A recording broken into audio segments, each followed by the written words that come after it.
धार्मिक शिक्षा के बारे में तो मेरे को कुछ ज़्यादा ज्ञान नहीं है, मात्र नमोकार बोलता हूँ और बनते चलता हूँ। मेरे पास कोई क्रियाएं भी नहीं है विशेष। आपने 2020 में संकल्प दिया कि भैया तुझे 2 प्रतिमा देते हैं, तो मुझे मालूम है गुरुदेव ने 2 प्रतिमा दी है, बाकी कोई ज्ञान नहीं है। मैं मेरे घर पे मर्यादा का खाता हूँ और कहीं जाता नहीं हूँ, और इस वजह से एक अच्छा हुआ आपके ज्ञान में कुछ ऐसा आ गया था कि शिखरमती माता जी यहाँ पधारने वाले हैं, उनको आहार कौन देगा। तो उसके लिए मैं आपका कृतज्ञ हूँ कि मुझे ये अवसर मिला और मैं उन माता जी को आहार देने योग्य हुआ। गुरुदेव 2013 में आचार्य विनम्र सागर जी महाराज जी संत भवन में विराजे थे। हमें आचार्य जी ने बोला कि आपने 4 महीने हमें सुना है, एक बार आप बोल के देख लो। आचार्य जी हमें बोलने नहीं आता, क्या बोलूँ मैं, जो आता है वो बोल दो। क्या मालूम उस दिन क्या बुद्धि भ्रष्ट हुई थी कि हमने ये बोल दिया कि गुरुदेव मैं मेरी कमाई का 90% दान करूँगा, जो उसका फल भोग रहा हूँ। ये जो भी हो रहा है गुरुदेव उस 90% के नियम का हो रहा है। मैं दानी नहीं हूँ, मैं कोई बड़ा ज्ञानी नहीं हूँ। मुझे लोग ऐसा कहते हैं ये नवरा है, ये तो कुछ न कुछ करता रहता है, ये तो व्यक्तिगत है, ये तो व्यक्तिगत है। गुरुदेव मेरी विरासत में मैंने कुछ रखा नहीं है, तो मेरा व्यक्तिगत क्या हो सकता है। गुरुदेव इसलिए मैंने इस शिलान्यास में पहला संकल्प रखा कि बोली नहीं बोलनी है, तो कोई न कोई कुछ तो देगा, कोई न कोई कुछ तो देगा। इसका मतलब किसी न किसी का भाग होगा, तो ये व्यक्तिगत नहीं होगा। मैं संकल्पित हूँ, इसलिए मैं अब मेरी कमाई है तो मैं क्या करूँ। इधर से मैं संकल्पित हूँ और मेरी कमाई भी है, तो मुझे दान देना ही पड़ता है। इसलिए मैं कोई प्रकल्प पकड़ता हूँ और आपका सहारा ले लेता हूँ, क्योंकि आपके सहारे से सब कुछ हो जाता है। गुरुदेव इसमें मेरा कोई वो नहीं है। मैं इतना गुनहगार हूँ कि मैं किसी काम में आगे आ जाता हूँ तो हो जाता है, अब क्या करूँ, है ना। अब ये भी हेमंत सेठ साहब, हमें तो हमारे घर पे थे, समाज के मंदिर जी के पास में क्या राशि है हमें कुछ ख्याल नहीं था, क्योंकि ये व्यवस्था समाज ही देखती है। लेकिन वो आके बैठा कि भैया हम आपको कोई उतावल नहीं करेंगे, ये ज़मीन दे देते हैं, इसकी कीमत ये रहेगी और तो आराम से देना, हम अहिंसापुरी में मंदिर बनाएंगे तब लेंगे। लेकिन वो भी ऐसा आदमी निकला कि उसने 2 महीने में पैसे ले लिए, लेकिन 2 महीने में पैसे दिए इस मंदिर ने, पंकज ने नहीं दिए। पंकज ने अगर कोई बोली ली है छोटी सी, कुछ बोला भी है, तो दान के रूप में पंकज ने कोई ऐसी बात नहीं करी। गुरुदेव मंदिर भी आपका है, संत भवन भी आपका है, और ये बन रहा वो भी आपका है, पंकज का कुछ भी नहीं है। इसलिए गुरुदेव इस समस्या का समाधान करे कि इसको व्यक्तिगत कोई नहीं बोले। सिर्फ मैं एक श्रावक की तरह जाता हूँ और श्रावक की तरह जाता हूँ, और यहाँ आने के बाद गुरुदेव दर्शन करने के बाद, एक अभिषेक करने के बाद, मात्र अभिषेक में भी जलाभिषेक कर लेता हूँ। तो शिखरमती माता जी करते, पंचामृत क्यों नहीं करता कि पंकज यार पंचामृत करे, जलाभिषेक करे, कर रहा है। मुझे क्रियाओं से कोई नहीं है, मुझे तो मेरी साधु भक्ति करनी है, यही मेरा धर्म है, और यहीं से मैं आगे आया हूँ। मुझे क्रिया करके क्या विवाद लाना है। कोई जलाभिषेक करेगा तो मेरे वाला है, पंचामृत करेगा तो मेरे वाला है। मैं दोनों के चक्कर में क्यों पड़ूँ। मैं तो सबका हूँ और सबका होकर रहना चाहता हूँ। गुरुदेव इस समस्या का समाधान करें कि मूर्छनाथ भगवान व्यक्तिगत नहीं है, ये 24 तीर्थंकर हैं, इनका पंच कल्याण हुआ है, जिसके पंच कल्याण के साक्षी आप खुद हैं। इसलिए ये भगवान जिनेंद्र भगवान की इतनी भक्तियाँ हो रही है। गुरुदेव कोई व्यक्ति ऐसा बोलता है कि मेरे यह काम हो जाएगा तो मैं सब कुछ करूँगा, और दूसरे दिन हो जाता है। इसकी साक्षात उदाहरण आज कल रात का है। गुरुदेव हमारे महावीर भी मौर्य साहब ने हेमेंद्र जी वकील साहब को कहा कि आप 5 लाख की शिला रखिए, आपके यहाँ प्रगान हो जाएगा। लेकिन हेमेंद्र जी वकील साहब बोलने में चूक हो गई, प्रगान हुआ लेकिन नहीं हुआ। ये साक्षात उदाहरण है। हेमेंद्र जी वकील साहब सामने हैं, बोलने वाला सामने है, ये मूर्छनाथ सामने है। अब मूर्छनाथ की मर्जी है, ऐसी मैं क्या करूँ। इसलिए गुरुदेव इसमें कुछ और हो सकता है तो कुछ और नाम लगवा दो, लेकिन इसको व्यक्तिगत कोई नहीं कहे, क्योंकि मेरा भविष्य इसी से जुड़ा हुआ है। मेरे पास कुछ भी नहीं है। मेरे पास एक अपाहिज बच्चा है, एक बच्चा दूसरा ये है, आपके सामने इस तरह का काम कर रहा है। मैंने इसको 1 रुपया भी नहीं दिया, तू क्या काम कर रहा है ये भी नहीं पूछा। लेकिन मेरे को खुशी इस बात की है कि ये 24 घंटे परिश्रम करता है। मैंने आज तक उससे 1 रुपया देखा भी नहीं, ना मेरे से उसने लिया। लेकिन बस मुझे खुशी इस बात की है कि 24 घंटे परिश्रम कर रहा है, नहीं तो मोबाइलों के चक्कर में क्या मालूम कहाँ जाता है। इसलिए गुरुदेव बस मुझे एक ही आशीर्वाद चाहिए कि हम आपके कमंडल को पकड़ते पकड़ते आगे बढ़ें। अब आगे और कहाँ जाएंगे वो तो पता नहीं, कि भविष्य आपको पता है, लेकिन बस श्री समाज से भी मुझे ये निवेदन है कि इस मुसनावत को मुसनावत ही रहने दो, पंकज जी के साथ मत जोड़ो, क्योंकि पंकज जी हैं, 4 खटिया पे लेके चले जाएंगे, बैठे जाएंगे कि सोए जाएंगे पता नहीं है। इसलिए मुझे इतना दुखी कान से तो मत करो। मैं कहीं नहीं जाता हूँ, मेरा वकालत का कार्य है, लेकिन मैं मेरे ऑफिस से एक कदम मेरे काम के लिए नहीं उतारता हूँ। जबकि ऑफिस जाए बिना, दुकान जाए बिना कोई काम नहीं होता, लेकिन मैं कहीं नहीं जाता हूँ, फिर भी मेरी सारी संस्थाएं चल रही है। मैं रोज़ नए प्रकल्प पकड़ता हूँ, पूरे हो जाते हैं। आचार्य जी, ये पक्षी उद्यान जो है, लास्ट 2 साल से हमें 1 किलो मक्की के लिए पैसे नहीं देने पड़े। बहुत से ऐसे दुखी लोग आते हैं कि साहब मेरी ये वस्तु खो गई है, मिल नहीं रही है, दस्तावेज है, इंपॉर्टेंट है। मैंने कहा कितनी मक्की देगा? वो बोलता है 1 मक्की जैसी क्षमता वाला 1 मक्की, कोई 5 बोरी वाला 5 बोरी, और दूसरे दिन उसको दस्तावेज मिल जाते हैं। ये पक्षी उद्यान की महिमा। मैं इसमें क्या करूं? मेरी व्यवस्था अपने आप चल रही है। गौशाला में पूरे साल का चारा दान से आता है, जिसमें डॉक्टर साहब सारा देखते हैं, सुमति लाल जी मंदिर की व्यवस्था देखते हैं, परेश भाई इसको देखते हैं, सब काम समाज ही कर रहा है। मैं तो एक माली की तरह आता हूँ और माली की तरह चला जाता हूँ। मेरा क पीछे वाला है ही नहीं। जबरदस्ती क लगा लगा के मेरे कान इतने खराब कर दिए कि मेरे को आगे सुनने मिलेगा कि नहीं मिलेगा। मैं जिनवाणी का पान करने वाला आदमी हूँ, कोई बातें सुनने के लिए नहीं हूँ। गुरुदेव मुझे ऐसा आशीर्वाद दो। मुझे ये तो तय हो गया कि मुझे किसी का ज़्यादा बुरा लगता नहीं है, लेकिन मैं चाहता हूँ क्योंकि आप ही करने वाले हैं, इसलिए आपके सामने इसलिए बोल रहा हूँ कि आपके पता है कि आप क्या देते हो मुझे। आप देते हो तो दुनिया को या तो बोल दो, और मैं तो पता नहीं मेरे पास आता कैसे है, या तो आप बता दो कि भाई सब मैं ही देता हूँ, इसलिए ये हो रहा है, मेरा कुछ भी नहीं है। इसलिए गुरुदेव छोटा आदमी हूँ, बोलना इसलिए चाहता हूँ कि अब भविष्य में फिर कब मंच मिले मुझे ऐसा, क्योंकि आपकी दुनिया सुन रही है, तो आज आपके सामने कोई सुन ले तो सुन ले, अब नहीं सुने तो मेरी कोई ज़बरदस्ती नहीं हो कि मैं तो जैसा हूँ ऐसा ही रहूँगा। नमस्तु गुरुदेव, नमस्तु गुरुदेव। बाबुली कॉलोनी धरती का पुण्य है कि आज इस बाबुली कॉलोनी धरती पे आचार्य श्री का तीसरी बार 2016 के बाद 5वीं बार इस धरती पे पधारना हुआ है। ऐसा विशेष आशीर्वाद हम इस कॉलोनी के पुण्य तो रही है, मगर हम सावकों के ऊपर भी गुरुदेव का बहुत ही अच्छा ऐसा आशीर्वाद रहा है, और ये आशीर्वाद हमेशा हमारे पर गुरुदेव बनाए रखें।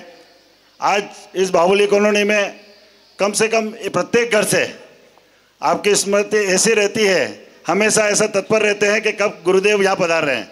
जैसे पता लगा कि आचार्य श्री पाड़वा और मोंगाणा में पधार रहे हैं, तो गुरुदेव यहाँ पर लोगों की आशा कब से पूछने लग गए, गुरुदेव अपने यहाँ पर कब आएंगे। मैंने कहा ये आपकी भावना भक्ति गुरुदेव को अपनी ओर खींच के लाएगी, और वास्तव में किसी न किसी प्रयोजक से, वैसे बीच में ऐसा लग रहा था कि आदिनाथ मंदिर में जो पंच कल्याण होना है कुछ आगे पीछे हो रहा था, तो ऐसा भी लग रहा था कि भाईदेव गुरुदेव यहाँ नहीं पधारेंगे, मगर मेरा हमारे भक्तों का यस बाहुबली कॉलोनी में ऐसा पुण्य रहा कि गुरुदेव का ऐसे कैसे कोई कार्यक्रम बना, और इस धरती पे बाहुबली कॉलोनी में गुरुदेव का पधारना हुआ, और हम भक्तों लोगों पर ऐसा आशीर्वाद गुरुदेव हमेशा बनाए रखें। और हमेशा देखा है, मैं कहीं पर भी गया हूँ गुरुदेव के चरणों में, मगर बाहुबली कॉलोनी के भक्त लोगों का गुरुदेव का आशीर्वाद देना नहीं भूलते हैं, हमेशा आशीर्वाद रहता है। किसी न किसी कारणवश 2016 के बाद बाहुबली कॉलोनी को किसी भी कारणवश याद कर लेते हैं, और भक्त लोगों का भी ऐसा रहा है कि यहाँ से जाने के बाद गुरुदेव आपके चरणों में बाहुबली कॉलोनी का एक भी व्यक्ति हमेशा रहा है, और वागड़ का तो खैर हमेशा रहा ही है 24 घंटा, मगर बाहुबली कॉलोनी का भी गुरुदेव हमेशा एक न एक व्यक्ति तो वहाँ पर आपके, भले आप गिरनार जी गए, आप गांधी नगर में चतुर्मास हुआ, नहीं ये तो है ही है और ये तो आशीर्वाद ऐसा रहा ही है कि हमारे यहाँ के जो 5, 6, 7 आपके आशीर्वाद से 2016 के बाद ऐसी रफ्तार बढ़ी कि आपने मोक्ष मार्ग की ओर और आगे भी लाइन पे है गुरुदेव। अभी ऐसी भावना बन रही है कि आप ऐसे भी लाइन पे हैं, कभी इनका पुण्य जग जाएगा और कैसा आपका आशीर्वाद रहेगा शीघ्र ही, यही भावना है। गुरुदेव पधारे और मैं सभी से निवेदन करता हूँ, हाथ जोड़ के सभी खड़े हो जाएं और हमें चतुर्मास का लाभ भले 2025 में नहीं तो आगे 26 तक भी इस चतुर्मास के लिए हम श्रीफल भेंट करने चाहते हैं।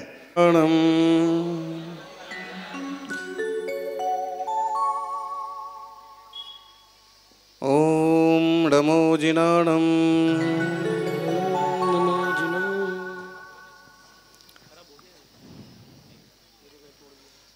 उसहाजिए संभव ही नंदन सुमयी पूर्ण सुपास चंद्र जिना उपयंत सियल से अंसा वास पूज जिन विमल अनंता धम्म संति कुंठो अर्मल्नि मुनिसो बैणमिणैमि महल्नि पासनाह महावीर महेशम वंदामि चौबीस जिनेशम वंदामि चौबीस जिनेशम।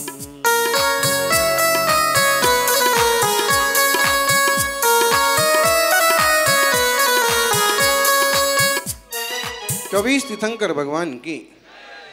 इसमें आदिनाथ, अजितनाथ, संभवनाथ, अभिनंदन, सुमतिनाथ, मुनि सुब्रत, नैमिनाथ सब भगवान आ गए। सब भगवान अपना ही हैं और सब मंदिर भी अपना से अपना। कोई कहे ना कहे, जो नया मंदिर बनने वाला है, हम तो उस भूमि पर भी जाके आ गए।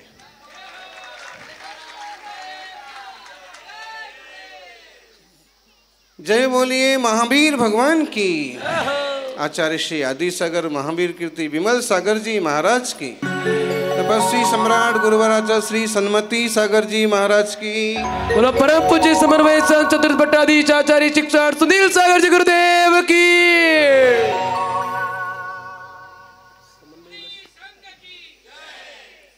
कीड़े नमक में नहीं, मिठाई में पाए जाते हैं, नमक में कीड़े नहीं पड़ते। कीड़े नमक में नहीं, मिठाई में पड़ते हैं। हर हाल में जो डटे रहते हैं, वे ही इतिहास गढ़ते हैं। आप मिठाई हैं, निश्चित रूप से समझ लो। निंदा उसी की होती है, जो जिंदा है उसी की निंदा है। और जब कोई आगे बढ़ता है तो टांग खींचने वाले मिलते हैं। फिर भी आप आगे बढ़ते गए, तब जाकर के आप सार्थक कर पाते हैं अपने जीवन को। त्यागी मुनियों की भी निंदा करने वाले लोग मिल जाएंगे। वयोवृद्ध साधक यहाँ विराजते हैं। ये पुराना पहले वाला भवन आचार्य शांति सागर जी भवन इस नाम से जाना था, कोई दिक्कत की बात नहीं है। ये भवन आचार्य आदि सागर छात्रावास के नाम से जाना जाता है, लेकिन पूरा मंदिर बन गया। 8-10 छात्र भी हैं। वो भवन सुमतिनाथ भगवान। और अब यहाँ पर राजा श्रेयांश दानशाला, छोटा अक्षर में, बड़े अक्षर में साहू शरणम। साधु विराजेंगे। अब बुजुर्ग साधु आके बैठ जाएंगे, विराजेंगे, थक जाएंगे, नहीं चल पाएंगे, अस्वस्थ हो जाएंगे। सेवा करने वाले सेवा करेंगे और निंदा करने वाले निंदा भी करेंगे। दोनों की, साधु की भी। और क्या महाराज माता जी 2 साल 3 साल 4 साल, बाप रे, एक जगह इतने दिन रुकना चाहिए साधु को। दूसरा, ये जो सेवा करने वाले हैं ना, ये श्रावक, इनको कुछ ना कुछ जरूर मिलता होगा। ये माता जी अपने भक्तों से कुछ दिलाती होगी, इनके घर के खर्च के लिए दिलाती होगी।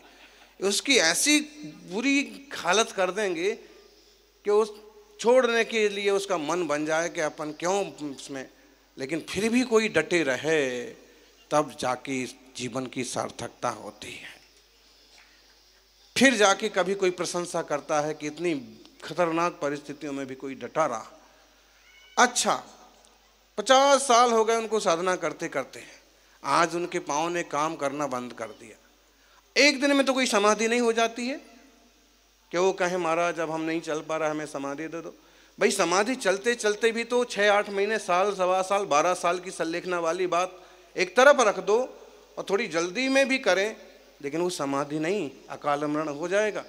विधि पूर्वक ही हो तो ही समाधि कहलाएगी। अब अपना तो कोई है नहीं बना बनाया, जो भी हैं समाज जनों के ही हैं। अब जो साधु साथ में चलेंगे और पैदल ना चल पाएंगे, क्या व्यवस्था है? या तो डोली रखो या फिर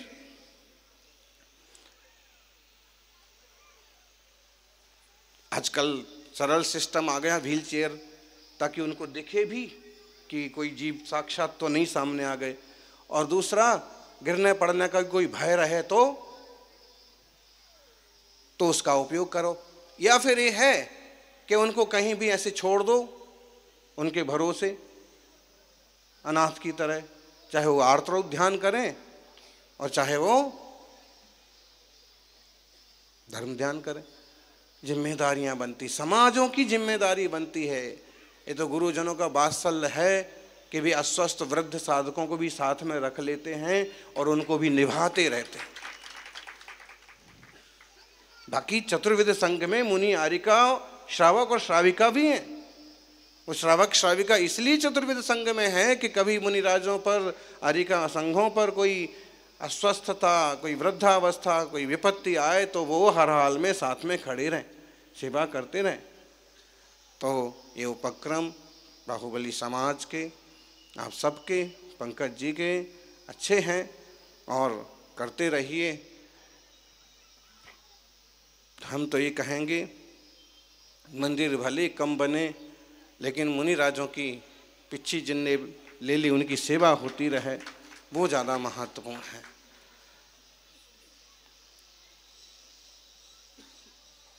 दर्शन तो सबको हो ही रहे हैं, और देवशास्त्र गुरु के दर्शन एक साथ हों, वो योग बने, उस समाज का सौभाग्य होता है। देव भी विराजमान है, शास्त्री भी विराजमान है, गुरु और विराजमान रहे।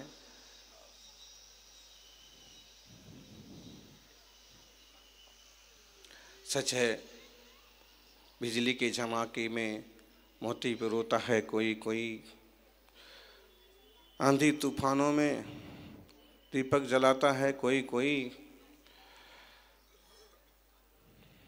आदर्श की बात करने वाले मिल जाएंगे आपको हजारों, लेकिन आदर्शता के मार्ग पर चलता है कोई कोई।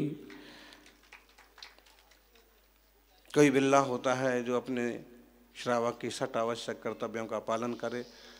अब एक तो आप जो कह रहे थे ये तो नवरा आदमी है, तो कभी कभी तो हम भी सोच में पड़ जाते हैं कि नवरा आदमी है, कहाँ काम करते हैं, कैसे काम करते हैं, कितना टाइम देते हैं काम को, हैं? लेकिन जब कटिबद्धता, प्रतिबद्धता देखते हैं तो मालूम पड़ता है कि 2-4 घंटा तो अपने काम को देते हैं, बाकी पूरा समय धर्म ध्यान को देते हैं। अभी जो यहीं देखा है, रात को 11 बजे तक झाड़ू लगा रहे हैं, सवेरे 4 बजे से झाड़ू लगा रहे हैं, तो ये तो बात सही है। ऐसा आदमी और किसी मंदिर को अगर माली के रूप में मिल जाए तो मंदिर तो हमेशा ही चमकता रहे।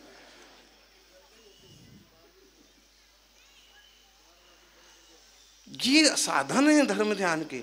जिनालय में झाड़ू लगाना भी जीव का बहुत बड़ा पुण्य का योग है। लेकिन आजकल लोग क्या सोचते हैं, ये काम करने के लिए एक अलग आदमी रखना पड़ेगा, प्रभु का नवन का जल भरने के लिए अलग रखना पड़ेगा, सामग्री के लिए अलग रखना पड़ेगा, और वो पुजारी जी कहलाएंगे। पुजारी कहना भी एक जीवन का सौभाग्य है। ये भगवान के बड़े पुजारी हैं, ये बड़े भक्त हैं। आप लोग इन चीज़ों को गंभीरता से समझें और खुद ही जितना बन पड़े देवशास्त्र गुरु की आराधना करें। ये पुण्य कमाने के तरीके हैं। पुण्य जीव कुछ लोग ऐसे होते हैं, आपके यहाँ तो बहुत हैं, कुछ लोग ऐसे होते हैं कि देवशास्त्र गुरु का सानिध्य कैसे जुटा रहे, कैसे परिणाम निर्मल बने रहें, कैसे जीवों पर दया होती रहे, कैसे पशु पंछियों की सेवा होती रहे, इस तरह के भाव चलते रहते हैं। ऐसी अच्छी अच्छी सोच रखना किसी पुण्यात्मा के बस की बात है। पुण्य जीव ही ऐसा पुण्य पुण्य सोचते हैं।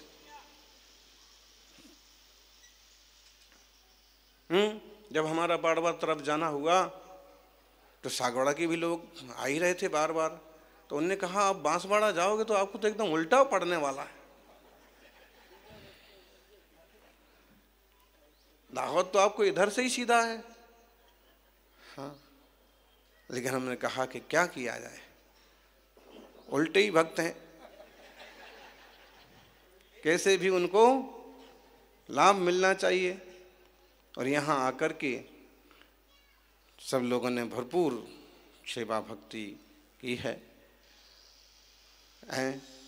एक साथ इतने सारे लोग पड़गाहन को खड़े हों, इतने सारे परिवार एक साथ जब एक पड़गाहन को नमोस्तु नमोस्तु करते हैं तो कैसा दृश्य बनता है। स्वर्ग के देवता भी देखने को उतर आवे, सौभाग्यशाली हो। और जहाँ योग बन गया वहाँ, लेकिन चमत्कार तो सही बताया आपने।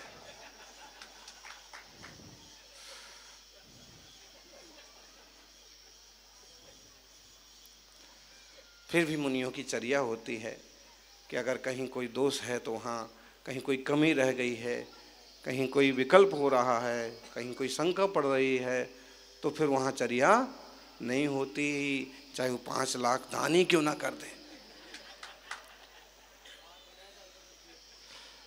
ये भी मूलाचार का स्वाध्याय कराओ माता जी। स्थापित नाम का भी एक दोष होता है, जहाँ आपने आहार तैयार किया है वहीं रहने दो, वहीं ढांक दो। यहाँ से पूरा का पूरा उठा करके वहाँ रख दिया, वहाँ से उठा करके अंदर। अब 2 चीज़ें हो गई, पहले आपने तैयार तो बाहर किया था क्योंकि अंदर आपको अंधेरा महसूस हो रहा था, तो चलो यहाँ पर उजाले में सब चीज़ करो। अब जब सब चीज़ हो गई तैयार तो आपने सोचा कि यहाँ तो महाराज जी कहाँ खड़े करेंगे, श्रावक कहाँ खड़े करेंगे, अपने जगह कम पड़ेगी। उठाया, सब उठा के रख दिया अंधेरे में। मतलब जिस चीज़ से बचने गए वही वापस।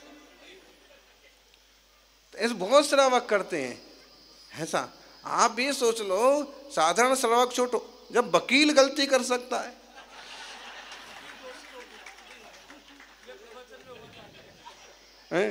सुबह एक मिले थे दोषी वकील और आते आते दूसरे भी दोषी वकील हो गए, वकील दोषी हो गए। तो ये बहुत छोटी छोटी बातें मूलाचार जी में कही हैं, और साधुचर्या के लिए वो सब ध्यान रखना कोशिश करते हैं हम कि उसके जितने गुण या जितने 46 दोषों को टालने की बात कही है सब टल जाएं। अब रही जैसे अभी जो श्रावक, यहाँ तो लोगों ने उन सबको आग्रह करके, महेंद्र जी बोले कि बाहर के जो बाहर से लगे हुए हैं सेवा में, उन लोगों को थोड़े दिन के लिए विश्राम करने का बोलो महाराज जी। तो मैंने कहा कि हम क्यों बोलेंगे, वो श्रावक भी बाहर के हैं, दिल्ली वाले मुंबई वाले श्रावक गाड़ी ले लेके चल रहे, तो हम उनको क्यों मना बोलेंगे। आप उनसे चर्चा कर लो, आप दोनों साधर्मी भाई हैं, आप उनको समझा दो कि वो ना पड़गाहन करें 2-4 दिन।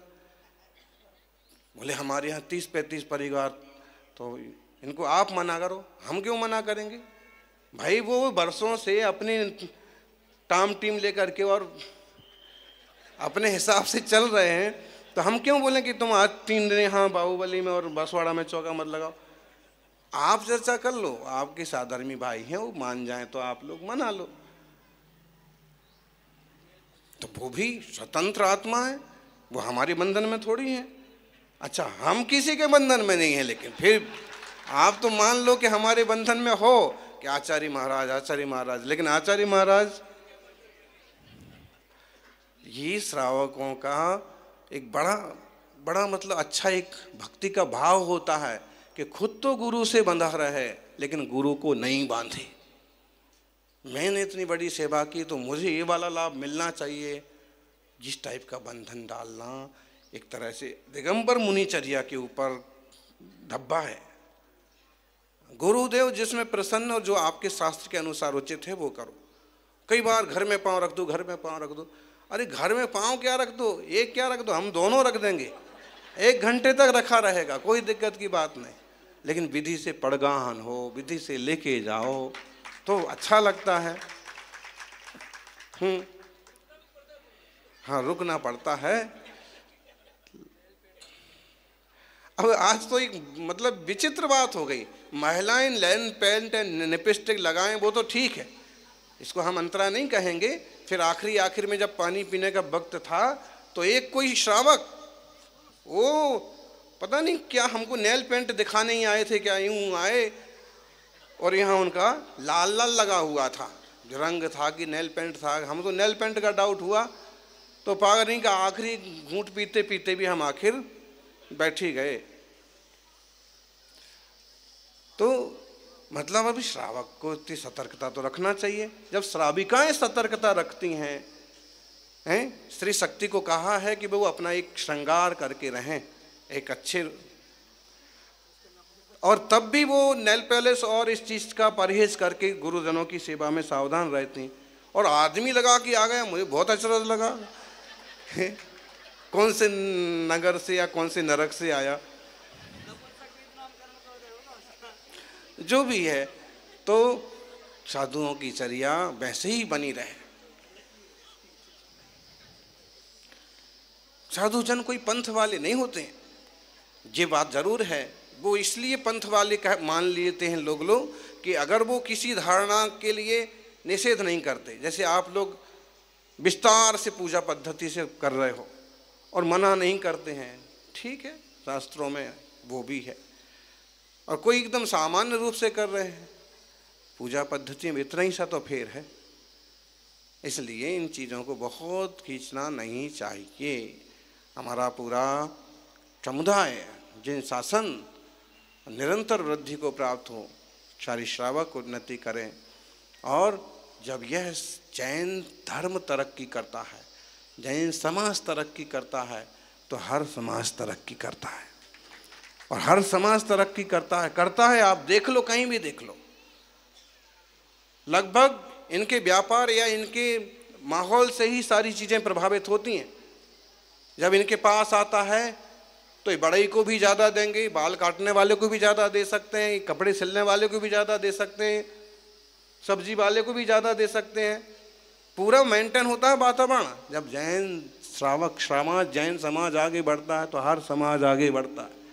और जब हर समाज आगे बढ़ता है तो शहर आगे बढ़ता है, और शहर आगे बढ़ता है तो देश आगे बढ़ता है, और जब देश आगे बढ़ता है तो सारी दुनिया आगे बढ़ती है।